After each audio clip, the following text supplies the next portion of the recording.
Hey guys, welcome to On Track Tuesday from the Crooked River and Eastern Railroad.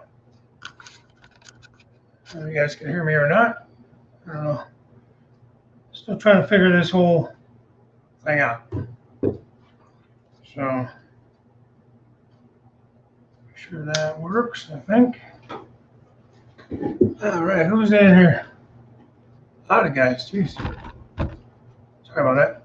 Dwight, hi Dwight. You believe? Hey Artie, I just emailing you back, man. I just saw your email from earlier. Ethan Armitage, how are you? Dwight Curley, good to see you. See who else we got there. John from Scully Kill. How's it going? I don't know if I even pronounced that right. Skullkill? I don't know. Roy Etham, how are you? Right. Eltham. I keep pronouncing your name wrong too, even though you told me. And I remember how you told me. L and thumb. Eltham. I still pronounce it wrong. Steve 87, how you doing, buddy? Art. PDRE engineer. How's it going? Derek Alexander, good to see you. Joe Rader. Hello, buddy. I think that's everybody I got now. Oh, Kyle. Chris, go here, go home. Kyle Stevens, over to you. So, as you guys can see, I was like a last minute thing. Tony wasn't able to do it tonight, so I was free. So I said, what the heck, why not? I don't really have much to talk about because obviously it was a last minute thing, but that's nothing new with me. I'm always winging it, I guess. So what I will do though is, in case anybody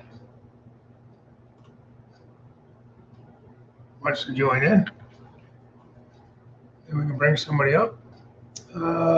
Let's see, you got Shay's on scale. How are you? PK&W Model Works.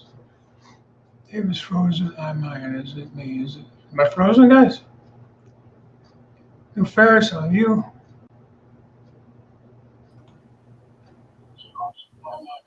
Hey, Artie. Hey, buddy, how are you? Hey, can you hear me? Look, that's my new camera. That's your new camera?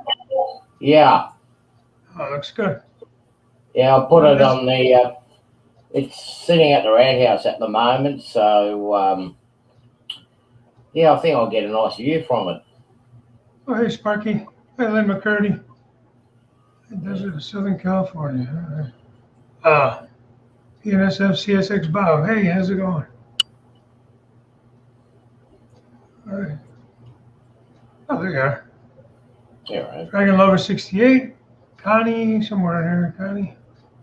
Hi, Sparky. Just still kind of saying hi to everybody. Yeah, I was just answering your email back from earlier. So.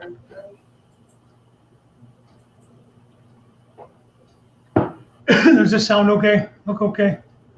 Like the view? I don't know. Yeah, you need a haircut too. I do need a haircut. Pretty soon. Yeah, I'm gonna need one soon too. Another week or so. Another 3-4 weeks here before the barbershop opens. What's that now? Another 4 weeks until our barbershop's open here. Oh, really? Yeah. All right. Well, that stinks. Yeah. So, everything's been open here for quite a while now, for the most part. So it's odd to me to hear the places that are still shut down or shut back down. Hopefully, we're not going to end up doing that. I hope. Oh, we're slowly opening up. That's good. Yeah, baby steps, and yeah, they just want to have everything contained. Things are starting to settle down a bit now, and things are getting contained. So there's a positive outlook at the moment. So Well, that's good. And a large percentage of us now within this state are going to be over 85%, 90% vaccinated by mid-November. Yeah. Next 3 or 4 weeks we'll find out about. Hey, Teddy. Train Cafe, too. Never get to watch the Morning Brew Live show. It's just way too early. Yeah, it's early. But, you know, if you ever happen to be up or whatever, just on a Thursday, feel free to join in. Well, at least We had a good time. We went quite a long time the other day, didn't we? Talking about LEDs and tortoise machines and all that stuff. Well, I've got the LED tester for you. Oh, yeah. Okay. I didn't have to do that. That's so nice of you, man. All you got to do is supply your own 9-volt battery, okay? Yep, I got those. Yeah, because they just simply, I'll show you mine. It just needs this 9-volt battery. Oh, yeah, just goes right in there like that. Nice. Yeah. It's a handy little gadget so you can work at your LEDs. Yeah. Which way goes which. I'm going to make a circuit board for lighting that will convert from AC to DC. To be able to do my lights. Hey, Scott. Scott. So, yeah, I'd definitely be interested in watching that. We got John 2618 in here. Hey, John. Darren, how's it going? G'day, Heath. Heath is here. That's it. Shut it down. We're in trouble. Yeah, okay, let's go. Just kidding, Heath. I swear I don't know why they say that about him. He's okay. Yeah, he's a good guy. There's a lot worse around than him. G'day, John. Yeah, no, it's going to be an experimental thing that I'm doing. Theoretically, it's going to work. But I'll test it first before I send it out to you. I will make one up during the week. And if it works out all right on my layout, at least you can use it on yours. Yeah, I'm definitely interested in seeing how that goes. Yeah, and I'll make a couple of these up too. Okay. Because I use on hook up my jumper wires to my bus. What is it for? What I do is on the layout, you know how you drop your feeder wires? Yeah. Right. This one I'm just going to use as my negative feed. And I just hook all my wires up into here. So if later on down the track I want to do some modifications or alterations, I just have to unscrew it and screw them back in again. Have it in a central spot. Yeah, it might need a bit extra wiring, but there's a lot extra wire. That makes it easier though in the long run. Yeah, especially now since I've found out I've done a bit of a boo-boo on my wiring underneath my layout. Oh, you did? Yeah. Uh-oh. Oh, it's nothing serious. Nothing serious. They had a couple of sections where the power wasn't going into, or one line itself, so. Yeah.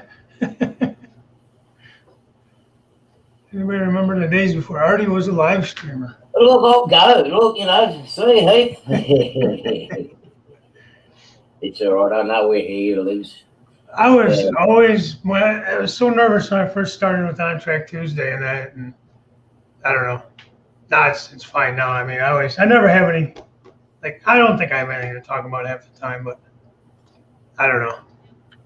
It's, I don't get all nervous or anything. It just, like this, I love this when a couple guys join in like that. That's why the Thursday morning show, it's the coffee morning brew is just, to me, it's just so laid back. There's like no expectations. Just Well, talk about whatever. Well, I'm having my morning brew now. What time is it there? It's just gone at 9 o'clock. In the morning? In the morning, yeah. Oh, okay. So your 7 o'clock at night is just add another 2 and it's night time over here. Oh, I got In you. the afternoon and whatnot.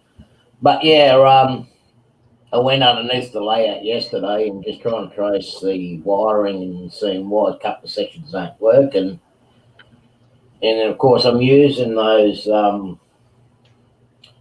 terminal blocks. Yeah, I use those too. Yeah, the white ones. And it's good. It was a good idea at the start. Still is. And I'm tracing back the wiring, and then I looked at it and go, what on earth was I thinking?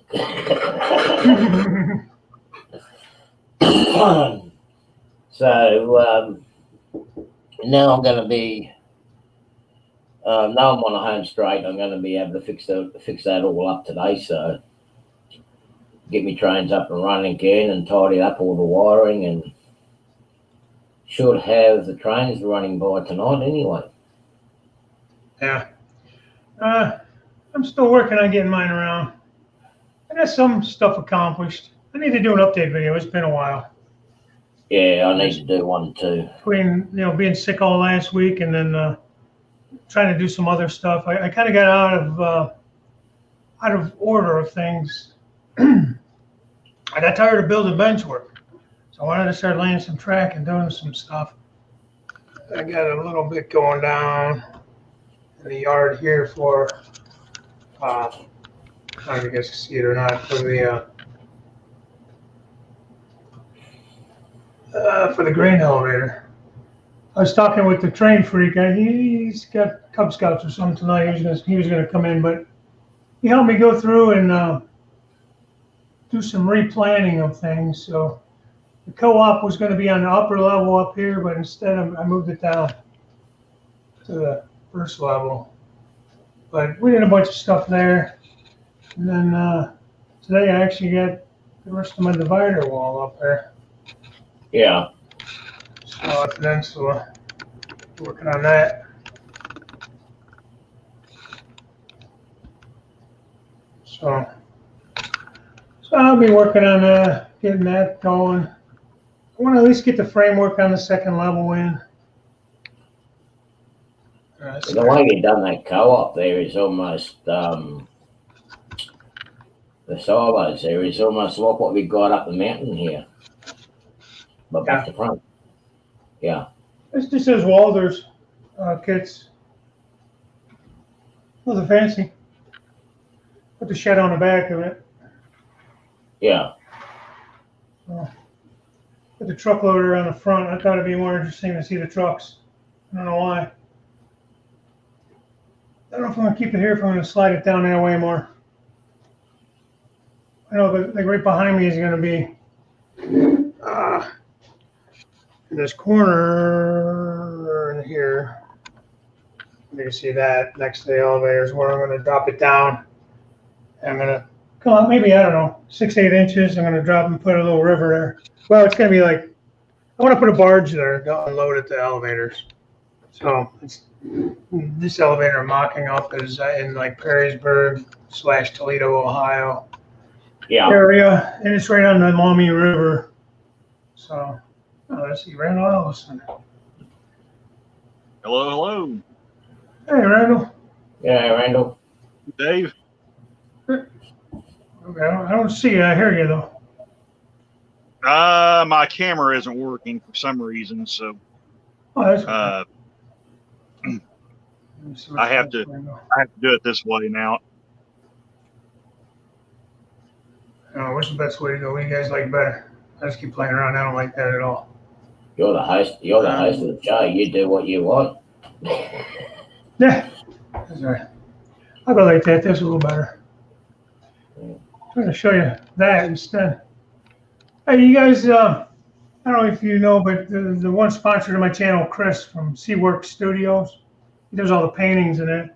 He did a couple paintings for me. This little Jessie here. I don't know if it's Chassis locomotive. It was Yeah, tiny. that Oh, looks what that pretty is. cool. It's a good picture there, Dave. 6x6 little painting. And then commissioned him to do this. Like I told you, you guys send him a picture of whatever you want, or over the internet or whatever. But he was talking to me. Dunkin' Donut shop going on loud. Dunkin' Donut shop. It's going in the city somewhere. It'll be on there. He was talking to me. There was a night.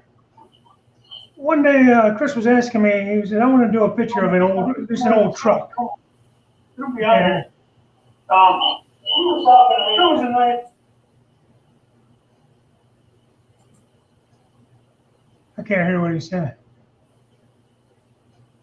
What'd you say, Randall? I didn't say anything. Is that me in the background? Somebody in the background. I'm losing my mind, man. Anyhow, so I have this old picture of my dad, Allied Van Lines from somewhere in the 50s or the 60s. He drove for them for like 10 years, from 50 to 60, somewhere in that range. So he wanted to paint that, so he painted it for me. I get that in a shot, and I commissioned him to paint it. He didn't paint it for free, but it's a nice painting. He did a nice job on it, I think. So I'm happy with Pretty that. cool picture. Yeah. And just for fun, he threw a nightingale in for the wife. I mean, he'll paint a little bit of anything. He does nature stuff. He does, trains. He does a lot of trains. He does a lot of that. But anyway, I just thought I'd show you that. I just got that yesterday in the mail. So I was going to do a video on it anyways, like an unboxing, but I didn't. Yeah, I've had this picture for a long while. This is an old picture, obviously. There's no date on it, but it's, from he drove back then in the 50s. So it's got to be at least from then. Hey, Pappy. Yeah, thanks. Yeah, he does nice work there, Chris. Yeah, now it's Croatia. When will you do a stream from there? Yeah, that's paintings look pretty good. So yeah, I just thought I'd show that off. Like I said, I just got that yesterday, so I thought that was kind of cool. But I don't know. I haven't done a whole lot. It's just a shame I can't hang any pictures on my wall at the moment. I'm in the rental house, and the real estate agent doesn't like me hanging pictures on the walls here. Yeah, well, that's understandable, though. Well, it's not as if I'm going to damage the wall, but the whole thing is, you have the pictures on the wall for too long, it ends up leaving that little square behind it. So, oh yeah, that's all right. I can live with because that. they make stuff you can hang paintings of, pictures of now that they don't have to put holes in the wall or anything with. Oh no, well, see, if you see behind me, I've got that banister. Those banisters that go around the edges. That railing, yeah. I can put a hook up behind it, but still, as I said, they'll leave a mark behind, like where the pictures were. And the real estate agent I've got at the moment, she's a real pain. The landlord is looking at changing the real estate agent, so I'll just hold on till the time being, because even the landlord's having enough of the agent too. So she carries on like she owns the place and not him. So yeah, no, my landlord's great. There it is. My landlord's talking great. about you, Jason. Yeah. Popping in for a few minutes. If something's wrong with the place, he fixes up straight away. Well, that's good. Yeah. I had a hot water system blow up, explode on me just before Christmas. And I sent him a text message, told him that the hot water blew up, and that was in the morning, and by lunchtime, he had a new one put in place. Oh, geez. Well, that's good. Yeah. Can't beat that. No. And he helps me around a bit. I mean, we had this hard time with earnings and whatnot, with the rent rates and whatnot, and we just made a deal that he dropped me rent down a little bit and just enough to pay his mortgage and the rates, and he says, you just look after my place.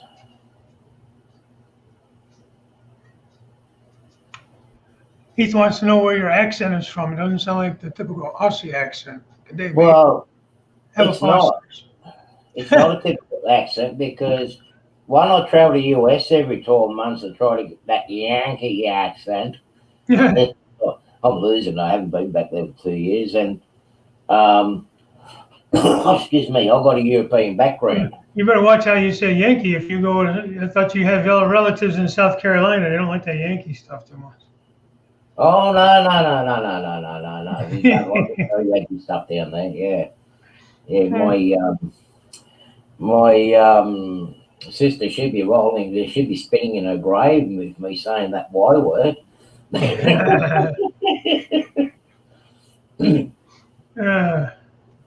Yeah. G'day, Eminem. Yeah, man. We'll know next month what's going to be required with our new new passport. So I'm just waiting for that to come out next month. Mark. Mark Martin is here too. Yeah. Yeah. So once that's in motion, and we know what's going to happen. I'll go and renew my passport. Then I'll be able to go over. We can go to Canada in December. Air Canada's flying back, so I can pop over and see Sparky on the way through. Hey, Mike. Well, I know they were saying, I don't know, last week or whatever, that they could fly over here from Canada, and you just can't drive. Well, funny you say that we're having the same issue with the state borders between New South Wales and Queensland. There are people that are not far from the border that want to drive across, and the Queensland government saying, no, you can't drive and you've got to fly, so they've got to travel like 700-800 miles to an airport just to fly back up again. Yeah. Wow. It's crazy. It's stupid. You're right, Pappy. None of that makes sense. No.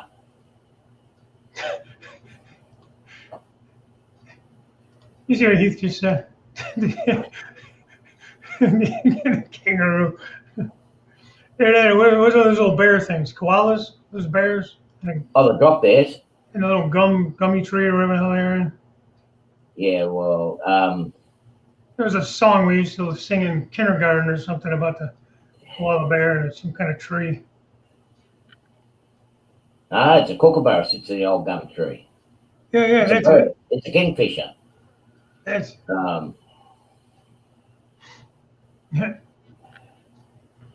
that's funny.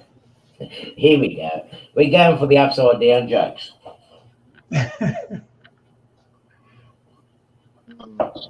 We can definitely fix that up. We can always turn things upside down. There's no problems about that.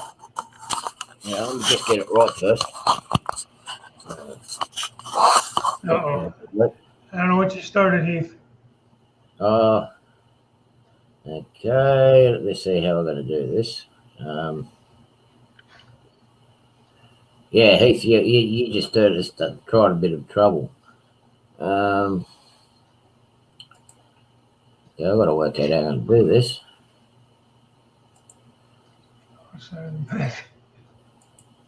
There we go. Now Darcy back. Randall, oh my God. Now you're upside down. Yeah. There you go. Yeah, my signal keeps going away, and I'm having to move my phone around, try to get the signal to come back. I think I've got it back now. Yeah. Thankfully, I haven't had any signal issues today. Wow. Well, I now you're really was upside down here down. in the hole, so. and the nearest tower is Jason, about 13 miles away. So Jason, the kangaroos make good kickboxers. They don't need training. They don't need training at all. I prefer not to fight kangaroos, so because I know I lose in about 5 seconds. So Yeah, no doubt. Me too. Oh no, they got nasty kicks. They got nasty kicks, and their claws. They're pretty sharp. Even with the koalas, they're pretty sharp too. Yeah, we try not to come across, especially this time of the year. We definitely don't try to get too close to the kangaroos. They do get very territorial. Was it mating season or something? Yeah.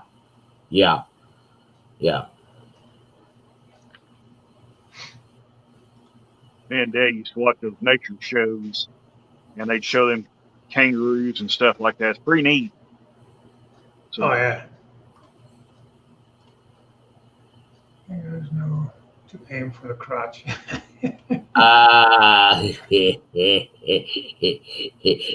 They definitely do. am I going I away? don't know, Keith. I don't know which one hurts more. You come over in and find out for us, will you? You can be Heath can be the test dummy. That's it. The test dummy. You calling him a dummy? No, What's the biggest test dummy. spider you've Test ever seen? I like that. That is bigger than I care to see. That's with the legs, but it's not venomous. Body's only about that big. Yeah. No, that's too big for my likings. They usually tend to be out in the garden or find a nice little crevices, hide in your car, and just pop out in front of you on the windscreen while you're driving down the freeway.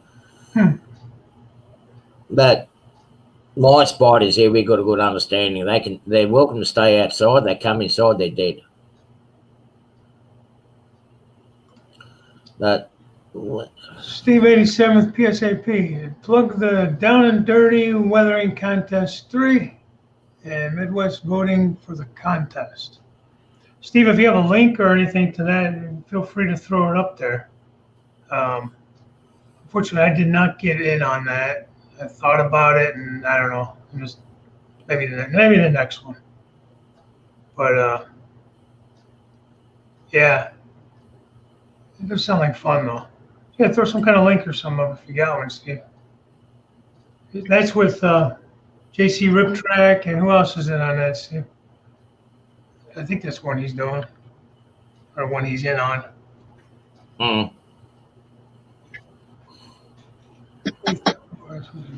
Damage.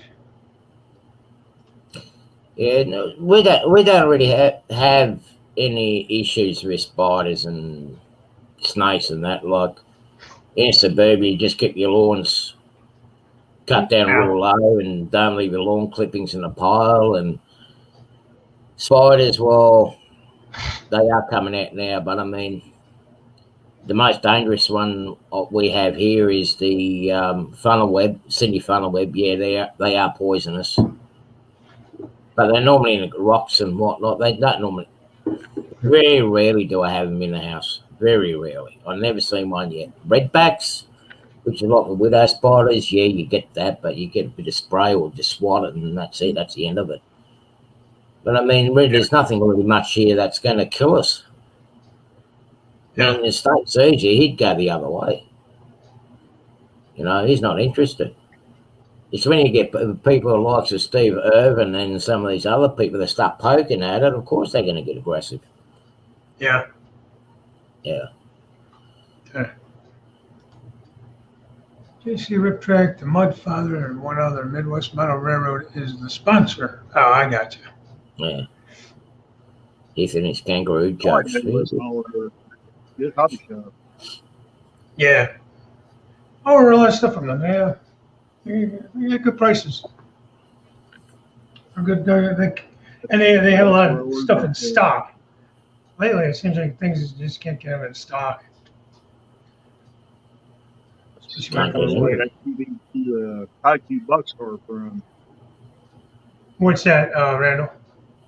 That CB&Q high Q boxcar order from Midwest Small Railroad.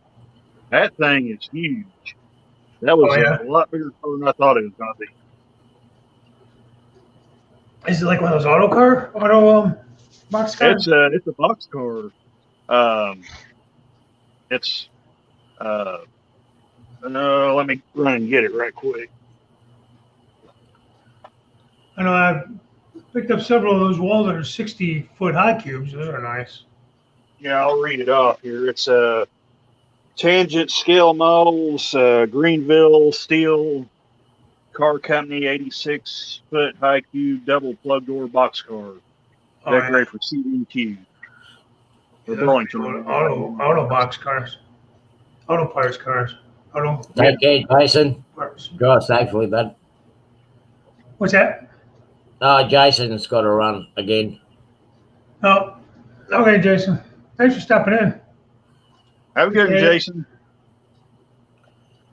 Why would I want to have a kangaroo in my house, Heath? All I've got to get is get some of my native locals, and they can do a better job than a kangaroo inside the house. Kangaroos only kick the walls in. The Australian natives, they take the floorboards out too and use it as a fire pit in the middle of the lounge room. Yeah. Yeah. I imagine them things probably take the front end off your car. They got close enough. I said I'd imagine them things would probably take the front end off of a car if they ever got close enough. Oh, yeah. John says his wife ruins furniture worse than the cat. I don't know if I want to know about that one, but I'm not going there. I'm not going there either. Tasmanian. They can stay down that island down in Tasmania. They're isolating that one little spot. I used to call my son. You come in the room and tear the place up and then take off. My son was like that. Tasmanian. That's how the Looney Tunes or what do you call it, describe the Tasmanian devil. But yeah, they will attack and eat a lot of things, but geez, they smell. They stink. Do they? They stink worse than the New York subway.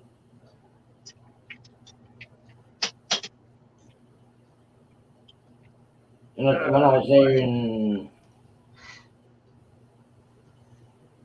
16, 17, I'll tell you what, that... All right, John, you take care, man. Thanks for stopping in. Yeah, righto, bud. But yeah, we don't have really... as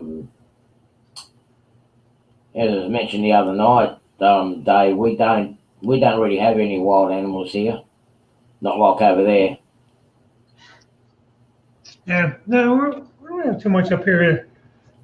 I mean, I get a lot of deer, stuff like that. Like any snakes, I don't know. Very rarely do I see a snake, and if I do, it's gardener snake, a rat snake, something like that. It's very, very few poisonous snakes up here in Ohio, at least up by me. Yeah, but I mean, you guys got more things that eat you in the bush over there. Well, you still got you got the bears, you got the mountain lions, you got the cougars and things that we don't have up here. And here's a funny thing: like we got snakes in here, we got the very deadly snakes up within my area, and I had to go home to the US to get bitten by a snake, and that was on a property that I bought down up at Tomasi in South Carolina, just outside of Spartanburg, and that's where I got my first snake bite. Yeah, hey, Otter Creek in Rio Grande. Thanks for stopping in. Right, artist, how are you? Yeah. I'll be back in a sec, mate. Yeah. You talk to the rest of the crew. I just got to go and check up on something. Kevin Underwood, real artist.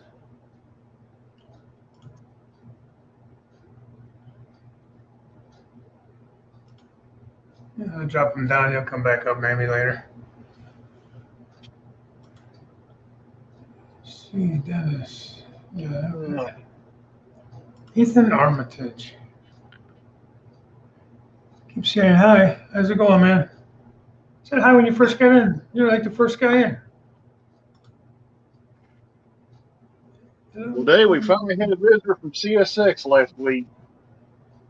Oh, did you? Yeah, we had a CSX run through come through Mammoth and there. That I think it was about last Thursday or Friday. I worked the extra yard van that day, and I had to pick the crew up off that train. So Yeah. had 3 CSX motors and 1 BNSF Nice. motor trailing that wasn't running. So Refresh my memory. Where are you at again? I work out of Thayer, Missouri. I actually live in Arkansas, but I work in Missouri. Okay. Uh, I thought it was somewhere down there, but I wanted to say I like live- Nebraska, but say that again. You broke up a little bit. no, I always want to say you're from Nebraska. But I don't know why, but let's see, Pappy wants to know how I did the silo lettering. Well, you have to ask my wife. She used that Cricut or Cricut machine, whatever that is, and it's like vinyl letters that she cut out on that, and then they're like stuck on there. And I kind of weathered them a little bit. A couple of them I had to add a little bit of like tacky glue because they would peel up a little bit. It worked pretty good. It's kind of a pain getting them lined up pretty. Sorry, the light's glaring. It's kind of a pain to get them lined up and everything, but Pappy, you know what I was going for, that old Mansfield, Ohio look on those silos. I went out there, that's kind of what I was trying to go for with that, where they have like one letter painted per silo, and I just think that's a pretty cool look. But yeah, that's how she did them. Again, I don't know how that machine works, but she printed them out, and I don't know. I guess there's some kind of vinyl type stuff you buy for that, and it cuts it. You put it through the computer system, it cuts it out, and I don't know. It's above my pay grade. She does some of that crafting stuff. In fact, that room, I got my eye on that room, that furnace room where the craft stuff's hiding. I think my daughter, my oldest child, she's trying to. I think she's gonna probably move out sometime over the winter or by spring. So that room will turn into my work room, and then all my wife's stuff will go up to where my daughter's bedroom is. She'll get a nice big craft room. So you're going to take over her room and make sure she doesn't move back in again? Is that the plan? Yeah, exactly. I'm trying to turn my son's room into an office. My wife works from home now, but she's working on the dining room table still. I'm like, okay, you gotta figure this out. You gotta figure out something more permanent for where you're gonna put your desk and everything. Yeah. So, but you know, she has a hard time. She don't want to let go. But she can make us all stuff and have a side hustle. She got plenty on her plate, man. This working from home thing, she puts in probably, I won't say double the hours, but she puts in a lot of extra hours working from home. I don't know I don't know why that is exactly, but that would be good. I want my logo cut on a Cricut for a round window. Yeah. You still got to, even though you're working from home, you still got to create a cutoff point. Otherwise, it gets too much. Yeah. And she does. She gives herself 1 or 2 nights a week where she'll work a little later on in the night just to kind of catch up on some things. But she's gotten better about setting boundaries and staying a little bit more in those work hours. You know, it's just too easy to sit there while you're watching a show and try to work at the same time and things like that. Yeah. No, the worst thing I had my job and also done the volunteer search and rescue, and I was a squad captain, so the phone was going off 24/7 basically, and Yeah, with the rescue stuff, I mean, you couldn't ignore that, but at work, times with work, I just like, no. Mute. Yeah. You kind of have to sometimes. You can. Sometimes the job is just that's what it requires. You're the on-call person, and you have to answer. You know. Yeah. Summertime was the worst. Especially when there were storms coming up and people get told, don't go out on your boats, but they still do. Yeah. No, so yeah, that leather cover, the vinyl cover that your wife's using, they're really good. You can make all sorts of things out of that, including your when you do your line marking for your streets and roads that you have, you can actually use the vinyl, get it, cut the symbols and lanes out and put them down on the road. So that's true. I should learn how to use it. I'm gonna have to take that over. What I could do is I can buy her the upgraded one. I'll take the old one. That'd be the way I get that. Yeah, a friend of mine sold one. It was. She lets me think I'm slick.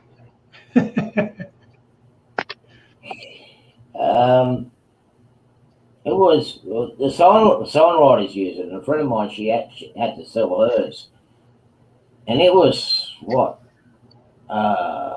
15 foot long, the vinyl cutter. It was a big one, and yeah, she made up some signs and that for me for the truck and the trailer and whatnot, and I just to be able to stick it straight on the trailer and peel it off when I'm finished with it, you know. Yeah. So, what happened to Randall? I don't know. I think he was having connection issues. Okay. And then maybe I bored him to death. We bored him to death. So, I'm a bit disappointed with my turntable. Well, not turntable, my rant house. I just switched cameras. I know I've had to work on it and pull it apart. The glue that I've used, I only put it together last year. The wall's come adrift.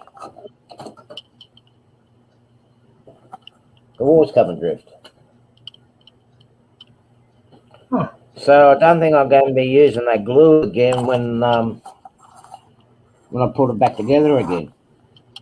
Because I've got to pull it all out. I've got the lights, so I've got to pull it up inside it. What kind of glue did you use? I use the I switch cameras. Where is the tube? I think it might have been. I think it might have been old. Just bear with me for a minute. I'm just trying to. My table is very unorganised at the moment. It's got stuff everywhere. The tube's outside. I'll go and get it.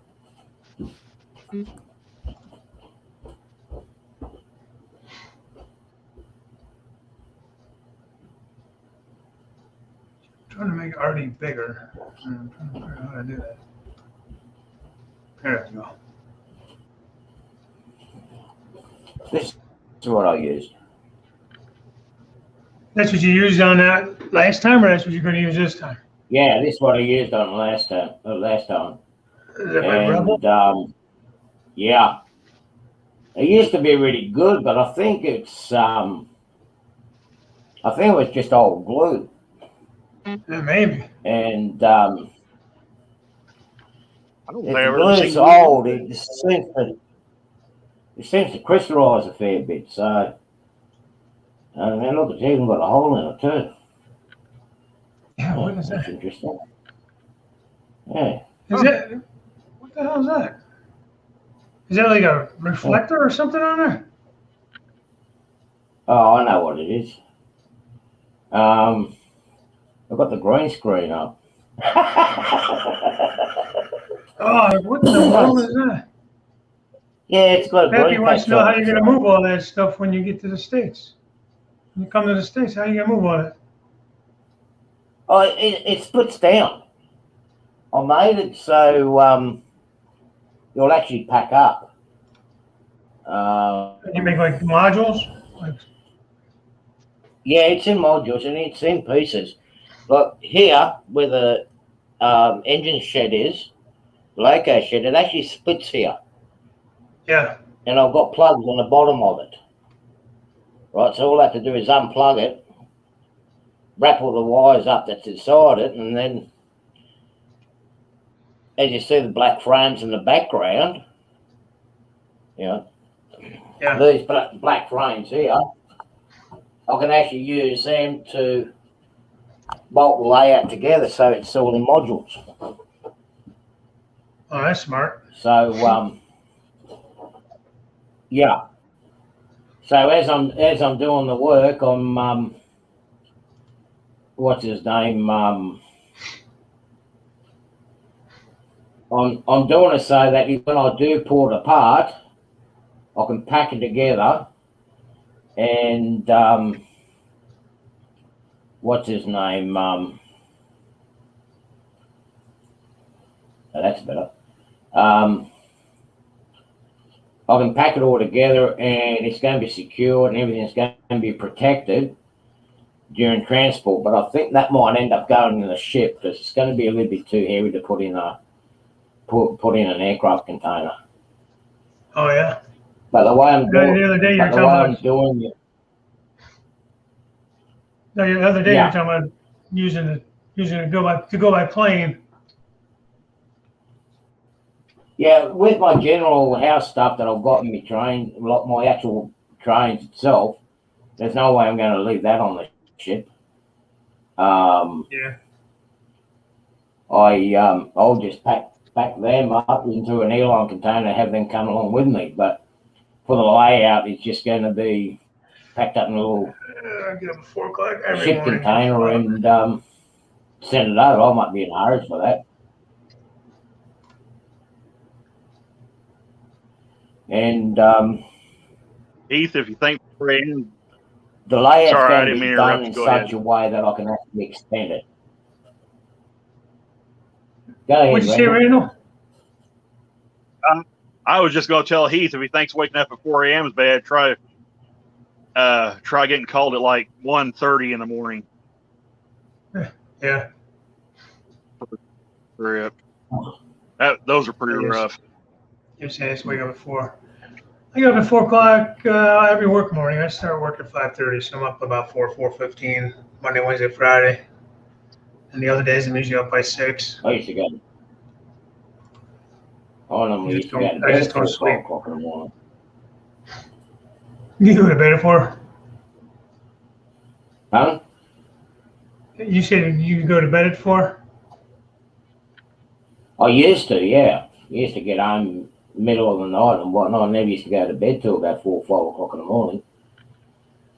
Heath, the funny thing is But mind I'm you, I do really have a not bit a of a siesta. morning. I'm not really so much a morning person as I am like an early riser. I like to get up and get my day going, but I don't necessarily want to have like a huge conversation first thing in the morning with people. I do, I have to because of my job, but it takes me a couple cups of coffee to get my Yeah, my that's it. I'll tell you what, head right. where I work, when it gets drinking, I mean, you barely have time to get enough sleep before they're calling you out Yeah. to take a crew to wherever. And Yeah, right now we're in a little bit of a lull because they're doing some work on the north part of the Thayer subdivision right now. So we're actually in what we're calling a zero overtime rule. We cannot work more than 40 hours a week until things pick up. So, Bethany wants to know how far you have to drive. Most calls. yeah, Charlie Godwin, we drive what constitutes as the Thayer subdivision, which means we can't go any further north than Springfield, and we can't go any further south than Memphis. So that's basically the distance of the Thayer subdivision, and we can't do like a trip from Memphis to Springfield or vice versa. we can either get there to Springfield or a there to Memphis and so forth, and anywhere in between. So the hours can literally be all over the place. You may go to work, only work an hour and a half. You may go to work and work 15 hours.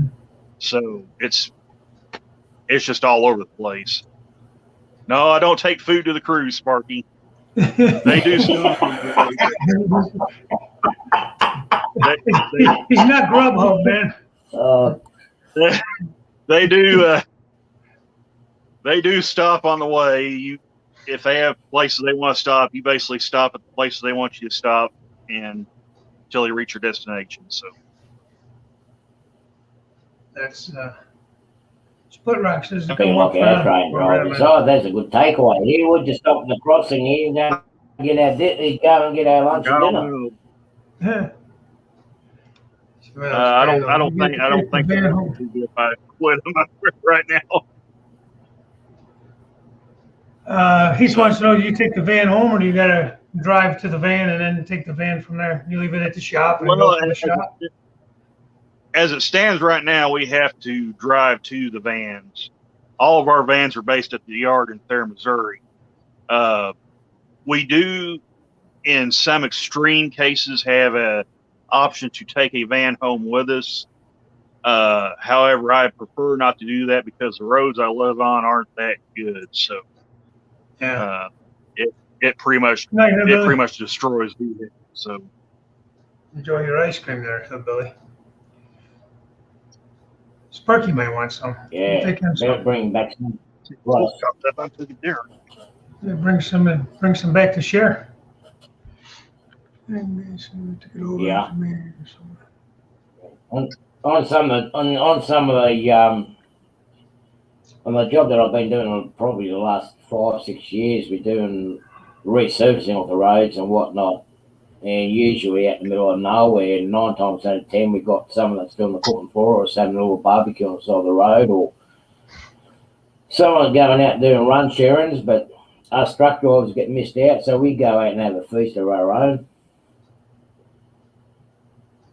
So, yeah. No, we're over here with the rail crew, most of the shuttle drivers, they take the vans home, and critical workers, they get the company vehicles and take them home. So, because they got all the tools and everything else with them, so yeah, they don't take it to the yard all the time.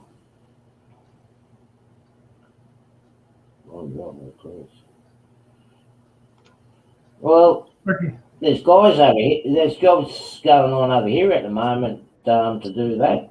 If they let you in. Hey, Jim. Oh, here's Jim. Let's go. Yeah. But most of my work's been, for the last 20 odd years, most of my work's been night shifts, so I'm used to being up at night, and to do a lot of my modelling work or whatnot, I find it the best time too, because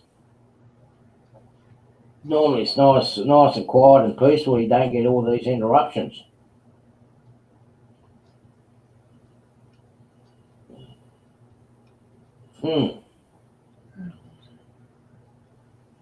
Sorry, Oh, that's not what I thought it was. Real artist is Mike, Ben's and Split Rock. Okay, gotcha. Yeah. So Sparky must have got some more peanuts, did he? Yeah, somebody sent him peanuts. That's all you had to do is mention that once or twice, Sparky, and everybody, I'll talk about you and your peanuts. I'm yet to try those boiled peanuts. I have not had boiled peanuts yet. What? The boiled peanuts that they have in the south over there, in the US. So that's one thing I'm going to have to try next time I'm over there. I've never had boiled peanuts before. I've never tried those either, to be honest with you. I like peanuts. I like, dry roasted or salted in the shell. I never tried the boiled ones. Yeah. Sparky's got allergies. Sparky must have allergies to peanuts, I think. But I don't know. Yeah. So I'm hoping to once I get this wiring sorted today, I'm hoping to actually rip the turntable out this weekend and send to Bunnings, which is our version of Home Depot. Well, peanuts are a trick.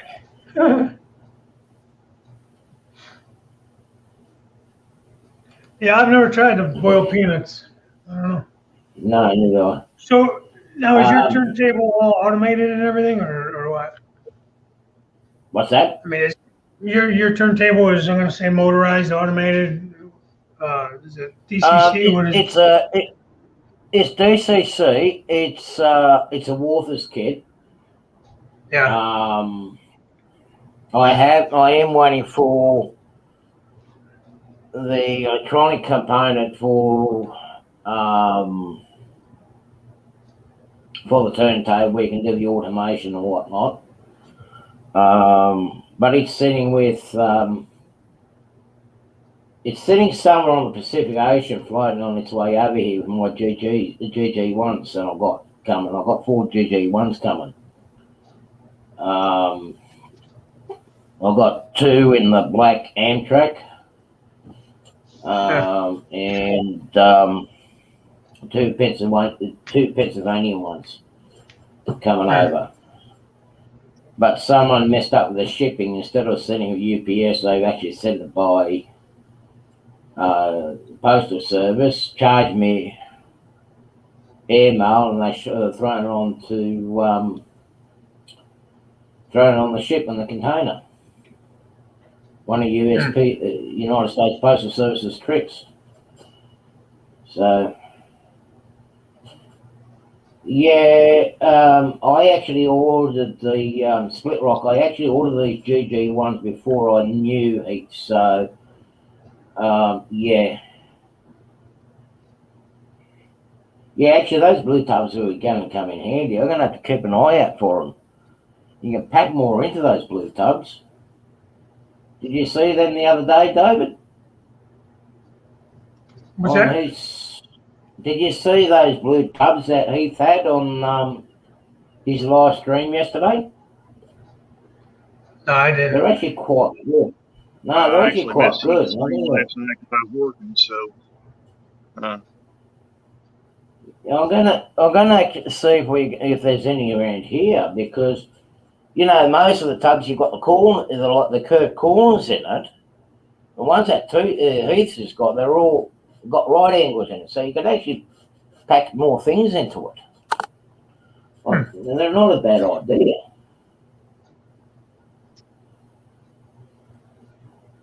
U-line is where I got the tubs of square corners. Oh, I see that. Okay. Yeah, no, mine all got round corners too. That'd be nice to have square. I just want to get all my stuff out of the damn tubs. Well, most of mine are out, but tubs are out the room at the moment because I'm trying to build this layout. And once the layout's up, I can actually put the tubs under the layout, if you know what I mean. Because I've got half of my tubs still all packed up, ready to move over to the US. Yeah. And I don't want to unpack too much. I've just taken out what I needed, and so yeah, I just got it all ready. I'm actually I've bought another GG1 yesterday, actually. Hopefully they're going to put that in USPS. So I'm actually going to do it in this Seaboard's Orange Blossom special colour scheme. Yeah. Which would be something different. Yeah. With the where is it? Probably put that one away too. Oh, here it is.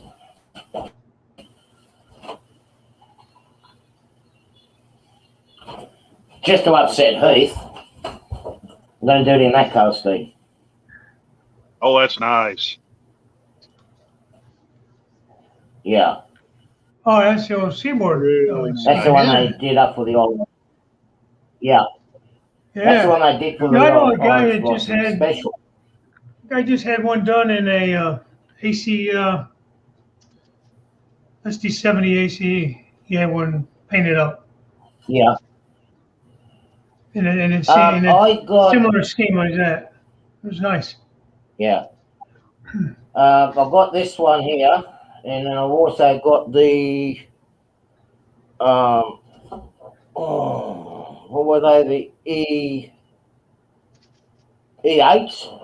Got a couple of the E8s in the same colour scheme. E8s are great. I got a Pro And, 2000. Yeah. I need to put a sound chip in them. And what I'm going to do is, with the GG1, I'll do the same one. I'm going to use the Broadway PK. Broadway Limited's one, because I got it pretty cheap. So, and it's already got the sound chip and everything in it. But it's something different. Something different. Yeah, no, I like that. It's nice. Yeah.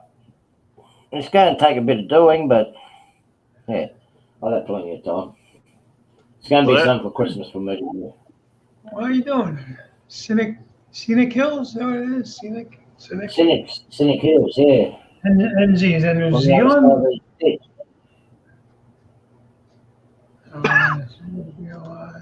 Yeah, I have, Heath. They've had them on special, so I'm just trying to get some.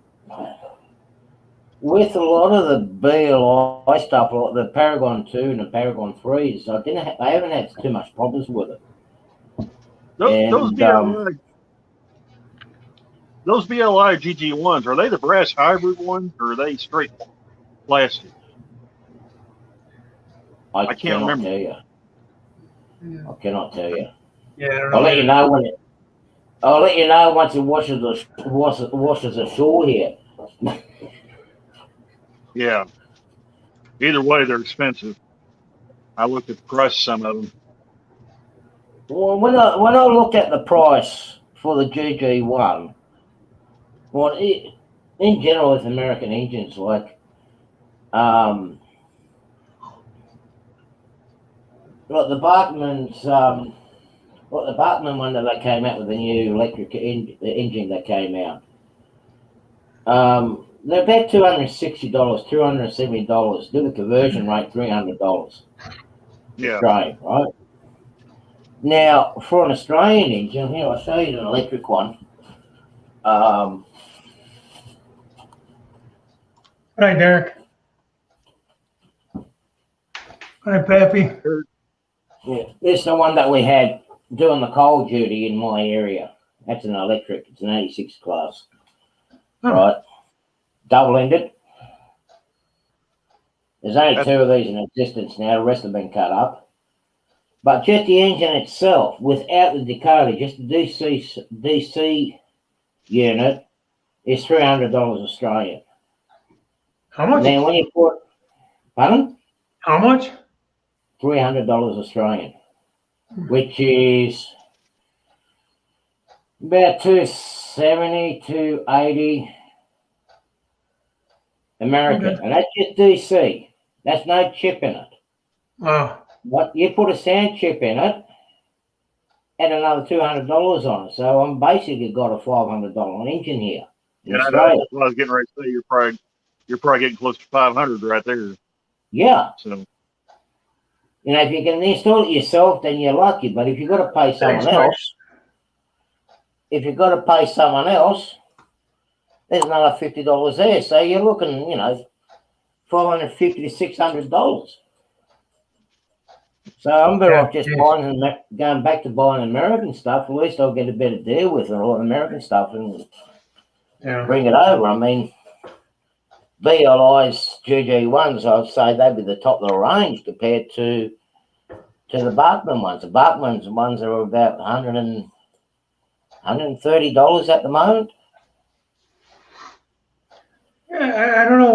What's the quality of Bachmann, though? I mean, how are they nowadays? I have a few Bachmann that are, you know. That 282 Mikado, that Frisco one that I bought, it was 129 something with that, and it's just a straight DC engine.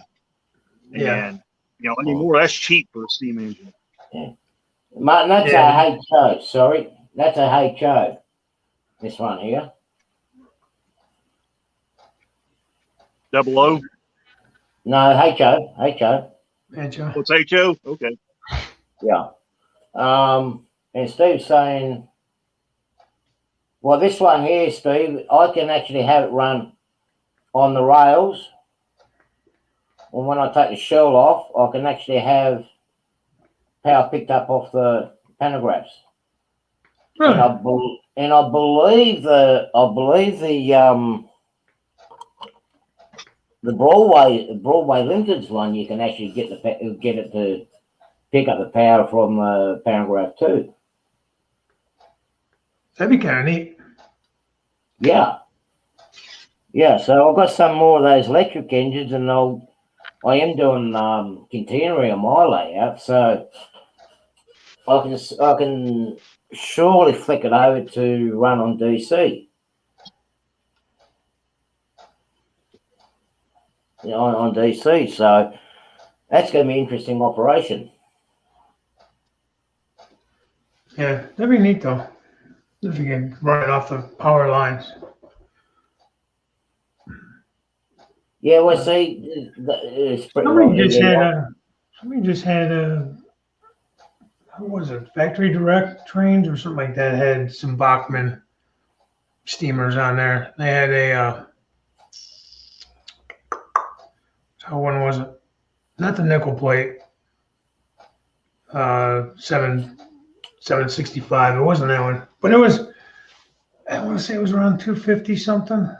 Yeah. With sound decoder in it. I think it was soundtracks in there. Can't remember what it was, but it had a sound decoder in it. A lot of the new range of the Bachmann stuff that they got come out in the last 3-4 years or something, that's got the economy decoders in them. They're the cheaper version of the split in the last year, I think they're coming out with TCS in them now. Oh, are they? I was looking some of the Bachmann stuff up, and it shows them to have TCS wow sound in them. I know they got the wow sound in their Amtrak engines. Yeah, I know they got them in them. Whether they got them in this stuff or not, I don't know. But yeah, we do have the big numbering on these engine split rock are actually from the government freight company here called it started off as Freight Rail. Now it's Freight Corp and gone to Pacific National. And what they did was they just painted a whole big numbers on the side of it. It was actually an idea that they pinched from, I think it was the British, somewhere in Europe, where they actually had the numbers on the side of their engines. I know Burlington Northern had a lot of large numbers on the side of their green and black scheme locomotives. I don't know of anybody else that had them. Yeah. I always thought that was kind of a cool look. Actually, no, I apologise. It was actually New Zealand that actually had the big numbers on the side. The railways in New Zealand, they are the ones that had the big ones. Makes it easier. You don't have to squint and look for the numbers and wonder what address it is. Yeah. I can't tell you how many times I have to walk up right up to the locomotive to see what the heck number so I can program it in or enter it in. I forget what number it was. I've got some Australian passenger cars or passenger sets that used to come down here, and the numbers are so small, it's like I need a microscope just to read the numbers on the side of it. Forget about magnifying glass, I need a microscope. Yeah. They're that small. So they're packed away until the layout's finished or some sort of completion. Yeah. Yeah, so this will get done the next couple of weeks, finish this off, and then work on the next layer. Still trying to work out how I'm going to do the station and put a city scene, which is going to sit up above it. Still trying to figure out how I'm going to get that, how to have that looking in a small space. It's challenging doing it in a small bit, doing a layout in a small room, trying to get a certain scene made up. What's my favourite prototype? My favourite of all of them is an Australian engine. And we call it the 70 class. Where is she? It's a diesel hydraulic engine. Well, we used to have them run around here. This is my favourite. Nice and small, short. That's my favourite prototype. A little switcher or something. Yeah. They used to work down here at Port Canberra in the wharf. They came out in late 60s, early 70s. Right? Yeah. Now, the actual prototype of this actual number went through the wars around here. It actually had I think it was a head on. No, you actually got T-boned. You T-boned at one of the engines at the steel mill. And the chassis got bent. They rebuilt it and put it back again. That's my favourite one out of all the engines that I've got, and I don't know, I haven't quite. My favourite American engine.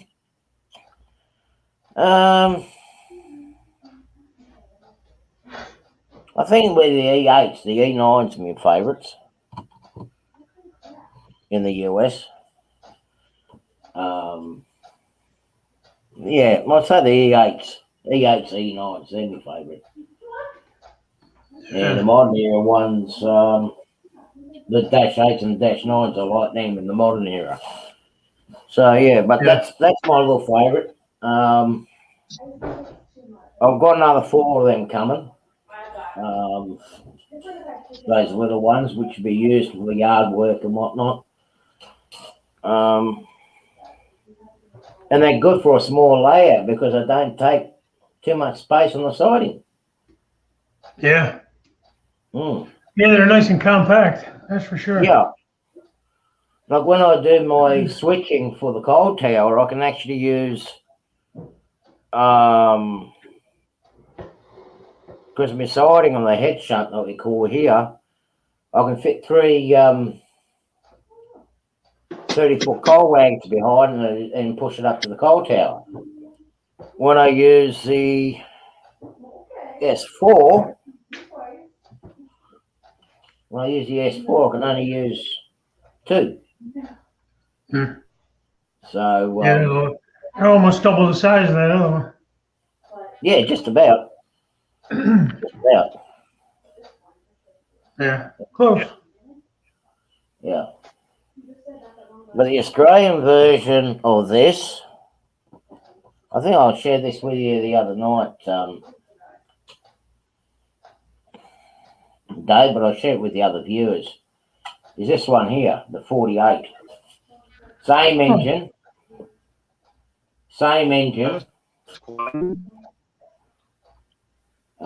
Let me try to line them up. But you'll see the height difference in them. Yeah. All right.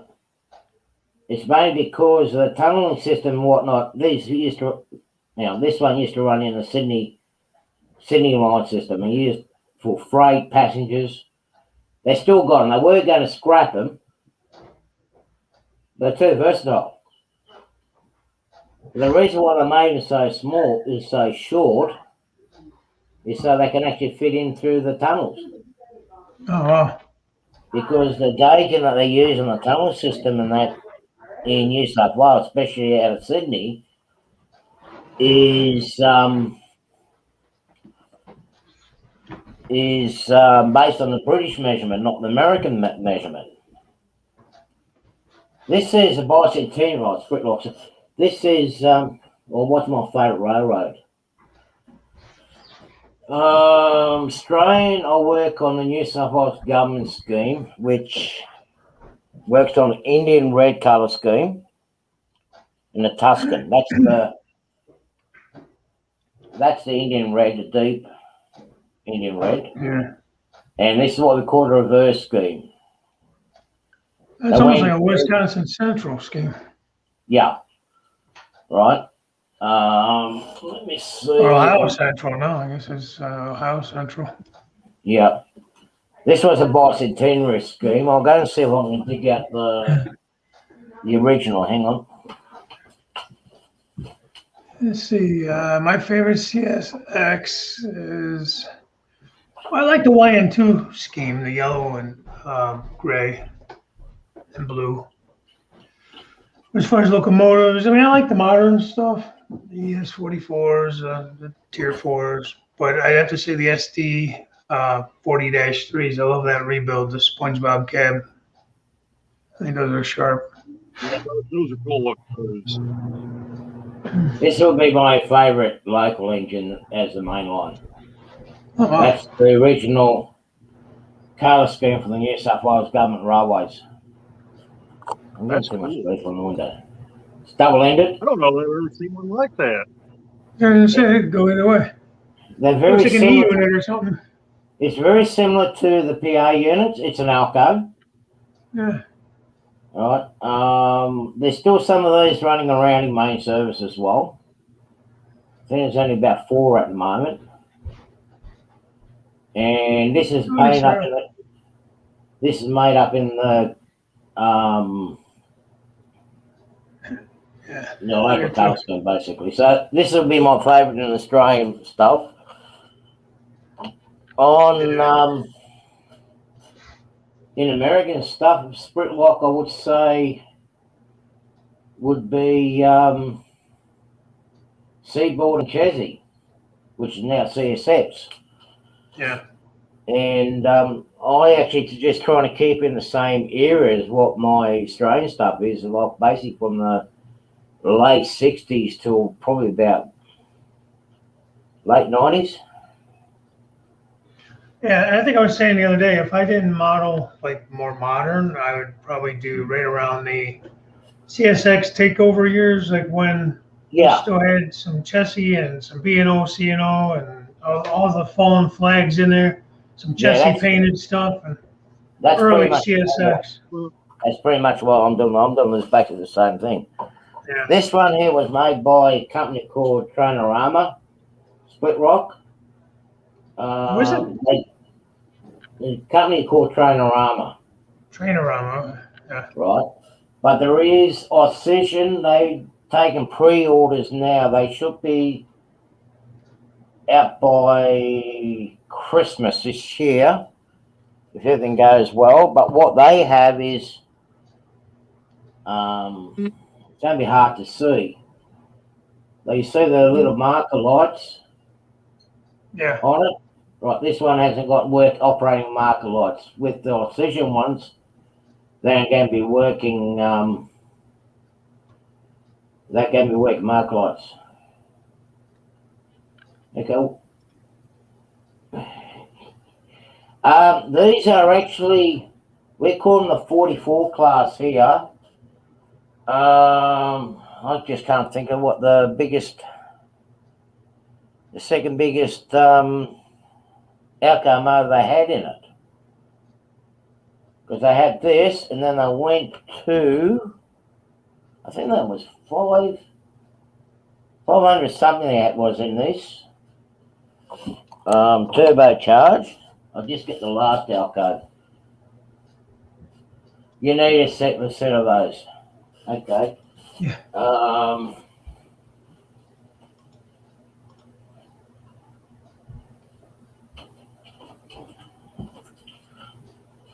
This was the last Alco they did. Out here in our area. Again, double-ended. And basically this was on, all the engines were done for both freight and passengers. It saves you the need to turn them around, huh? Yeah. So when they started coming out with these double-ended, they started doing away with a lot of turntables. Yeah. Well, they just do like a runaround, huh? Yeah. Yeah. And, I mean, it makes sense. yeah, I've got, I think about 6 of I those. usually end up running mine tail to tail this way. You know, I can run around because I don't have a turntable or anything like that.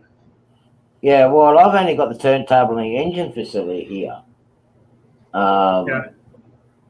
And by the time I come up the next level, I'm not going to have the turntable there. So that's going to be interesting with American stuff. Especially with the steam engines, well, they can just go for a run down the turntable, get spun around and go back up again. So it's just going to give it a bit more, you're just going to have a bit more fun in operations. That's about it, you know. Right. So just have the train going around in circles all the time. Because I remember the way they used to run in Central in Sydney, when the passenger trains used to finish their duty, they used to go to 2 engine facilities to get spun around, and then they get brought back to the station in Sydney to do a run in the opposite direction. Yeah. So, okay. So I've got a combination of both Australian and American. I was going to ask those. I think you call them 44 class, those Alcos. Yeah. The cabs on the back of them, do they ever run those long hood forward? I'm not as familiar with the trains over there Okay. as the. With these ones here, it didn't matter which way they operated. Right? Okay. They didn't matter with these ones. Okay. However,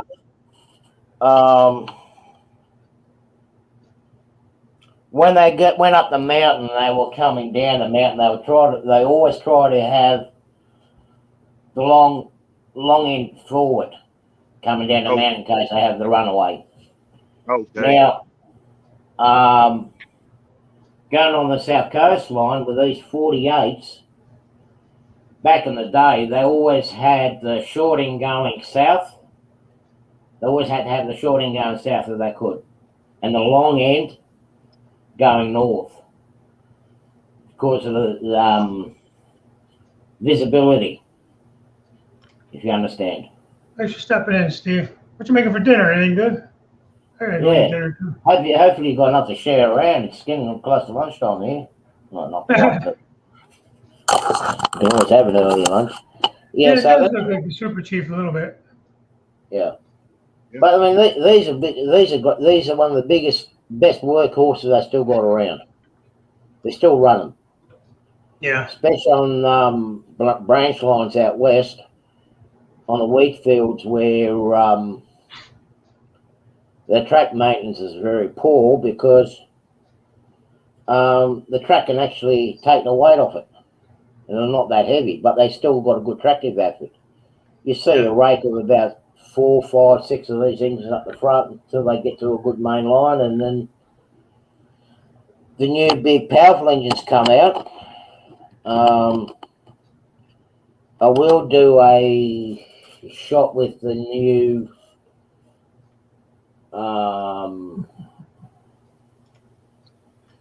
our versions of the SD70s ACs.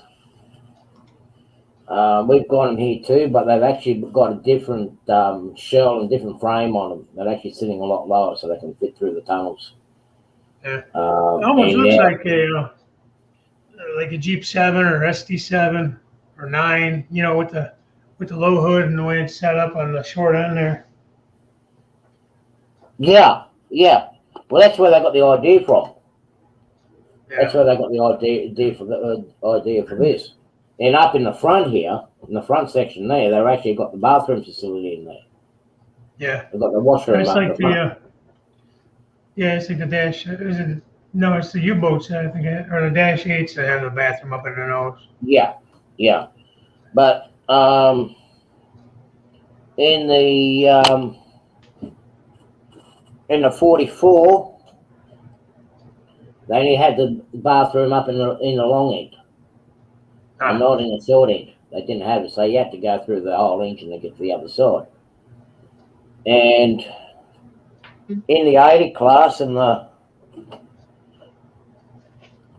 in these styles, they only had them up the one end, which is usually you got the fan on this side, that's the back, obviously, and then you got the washrooms up in the front of you. Yeah. Interesting. I never think about where to put the bathrooms in these things.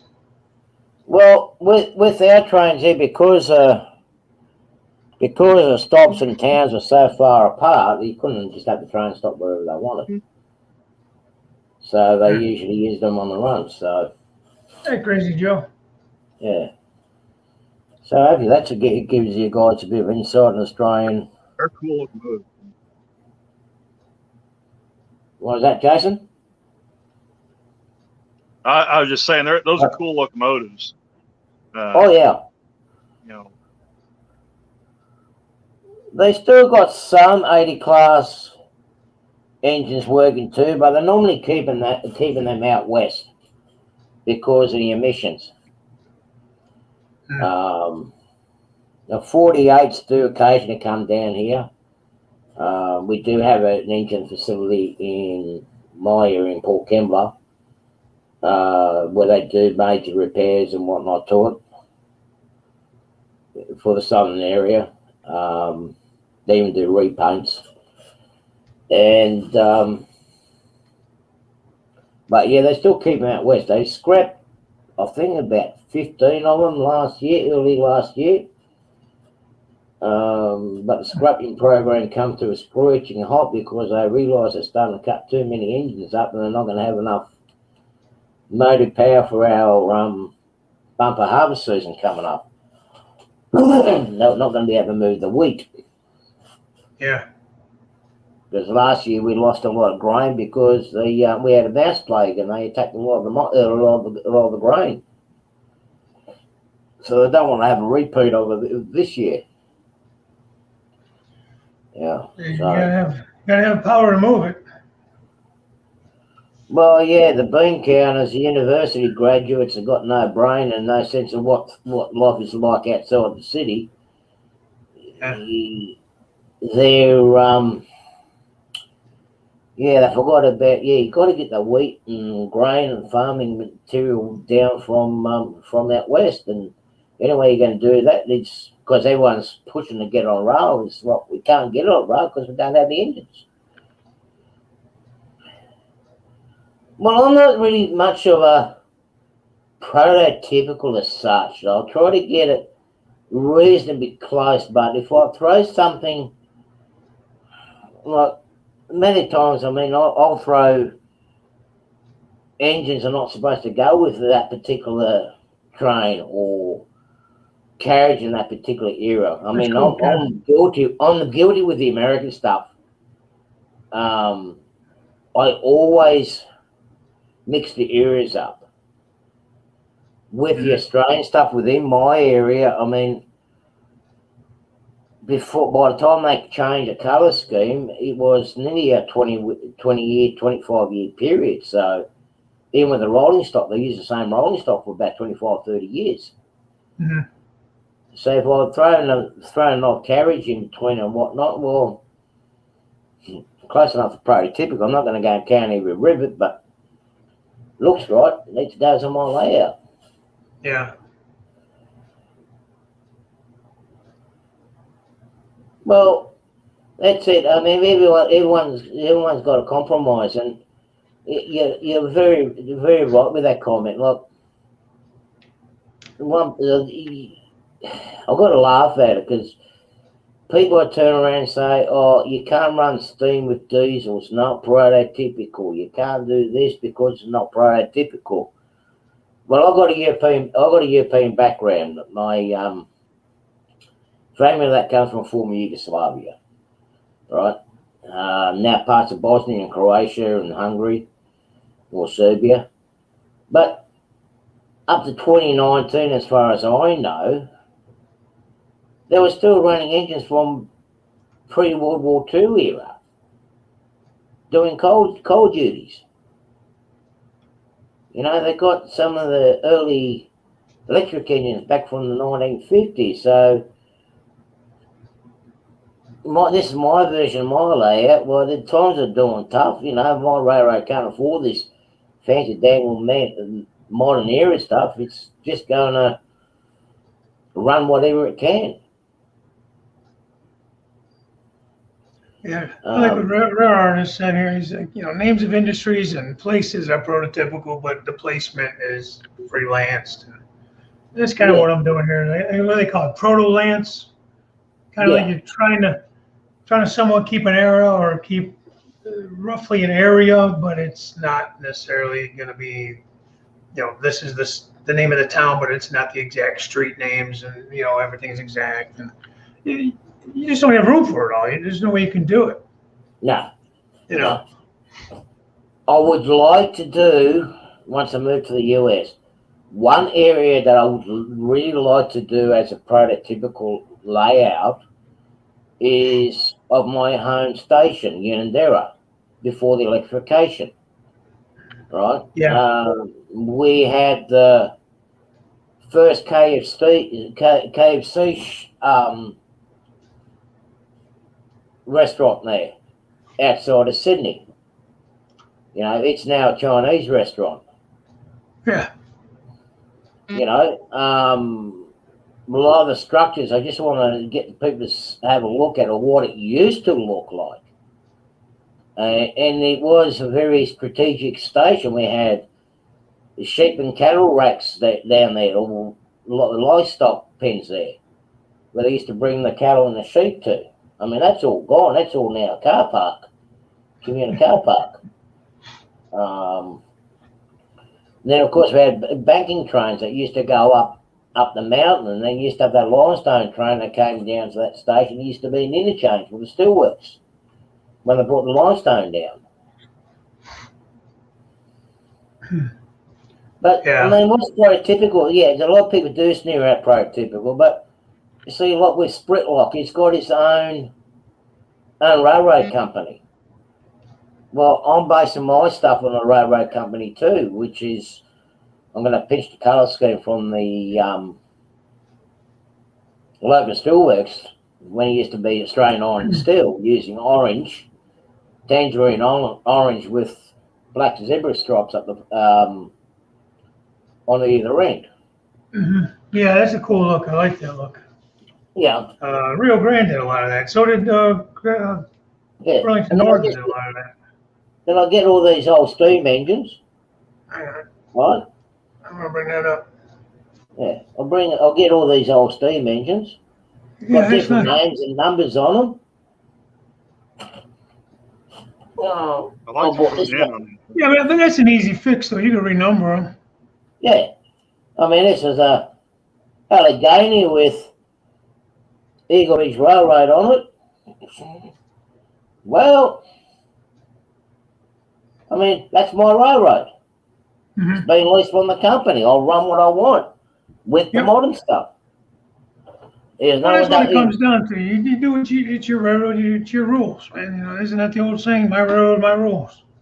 So, yeah. You know, like Split Rock saying here, you know, if you're going to build, like, say, a diorama or something, and you're trying to get it to look as realistic and prototypical, that's something else. That's a small project, you know. But to build your whole layout, if I wanted to run, like, I still have like my older chassis stuff and some F7s and SD9s and stuff like that. Yeah, if I feel like pulling them out and running them, that's what I'm going to do. It just depends on the day of the week I want to run what I'm going to run, you know. Yeah. So, if I want to run, you know, just whatever. Exactly. I mean, this is the way I want to run my trains, and that's the way I want to do it. I'll never forget when I went to, because I did do a lot of deliveries and work with the railroad. Hey, Robert. Hey, And I'll never forget. Robert's doing the, we were talking about CSX, the early years with the fallen flags and Jesse and everything. This guy, Robert Stockwell, I don't know if you know Robert or not, but that's what he does. He models that, does a great job of that. Yeah, well, I've got a lot of fallen flags here, all packed away still, which I still got to get the Dakota's date in it. I mean, it's right in that period that I'm normally doing too. We still have XDN and Santa Fe engines running around down here, still lettered for their original owners. So nice. In fact, there's several -9s that still have Santa Fe on the side of them. Yeah, the rainbow years. That's what Robert says. He loves the rainbow years. Jesse. I saw something in an email today about, I think, KCS now. The deal is getting closer to be done with Canadian Pacific, not Canadian National. Something to do with the government. Correct. Government stepped in on that one, or somebody stepped in on it. One of the boards, regulation boards, or something. The way I read that, Dave, I saw that on my Google thing, and I think, if I remember right, Canadian Pacific offered like $31 billion and change for KCS, and they accepted it. What I guess it's a done deal. I don't know, but that's the way I read it. I guess. I mean, I don't know. It's eventually it'll come down to being the same as here, like when they deregulated the railroads here, when it went from government hands and allowed privatisation to come in. We had that many railroad companies here, but what they done was they let all these private companies form. They haven't been able to pay their bills, and they go, right, okay, we'll take your motive power. And eventually, there's only one, two, I think 3 or 4 main companies here, but they're all run by the government. Actually, I think it's only 3 or 4. Sorry, 4. 3 of them are run by the government as a corporation. Dennis and Wyoming try to get their foot in the door, and they only kept certain areas and they sold the rest off. But eventually in America, you're just going to have the big railroads over there, the class 1s, that's going to end up buying everything and owning everything. Yeah, but check it out, Seneca.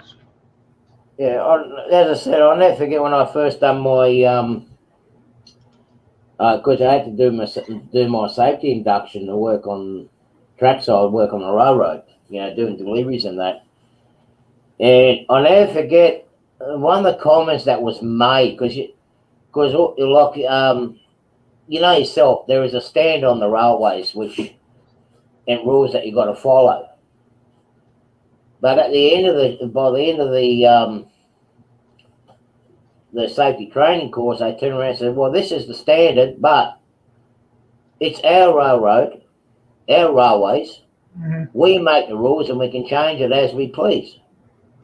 Yeah. Whenever we want. So this is the rules today, but we're going to change the rules by tomorrow morning. So I'm basically adopting the same thing. It's my layout, my railroad. I'm going to do the run trains my way. Yeah. Well, guys, I'm going to probably wrap this up. About that time, I'm going to start having to head up to bed anyways. Very soon. Really 10:30, jeez. Let me come on there, Dave. What's that? You say, Randall? I apologize for my signal dying. Oh, no, that's fine. I'm glad you're able to pop in and out, though. I got to be I was just going to say this. I was just going to say there. I remember the Burlington Northern days back when I was a kid. I was 11 years old when the BNSF merger was announced. 12 when it actually took shape. So I remember the early BNSF. It was quite a deal seeing all the ex Santa Fe and all the Burlington Northern engines together. I just don't know why they chose these colors. They've grown on That me. was quite a They've story. grown on me, but I don't know, man. It's just some interesting colors. Orange, green, and Yeah, yellow, that's black. yeah. But So there's an interesting. Robert, you're not doing There's this. something interesting for you. The BHP bulletin with the iron ore trains out west. They just bought a whole heap of cancelled orders from BNSF of That's the what they got 'em from. SD70s, and they're only coloured up in the BNSF orange. They didn't have any other colours on them, and it was very close to the. They did paint Never- one SD70 mag in a war bonnet scheme that was green and cream, and a lot of people refer to that engine as the vomit bonnet locomotive. I like that green and because of cream its colors. scheme. In fact, I I like have that them all color there. scheme. But they nicknamed that engine the vomit bonnet. If you Really? can believe that.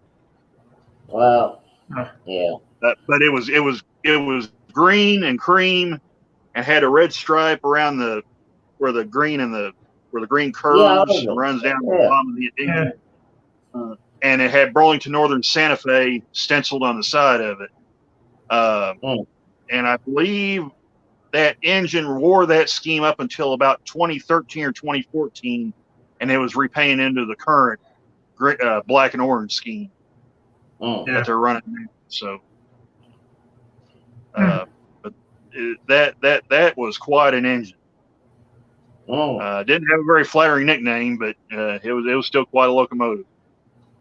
Yeah, I don't know. I don't know about the red stripe. I don't remember the red stripe, but I do remember I liking the cream with the green.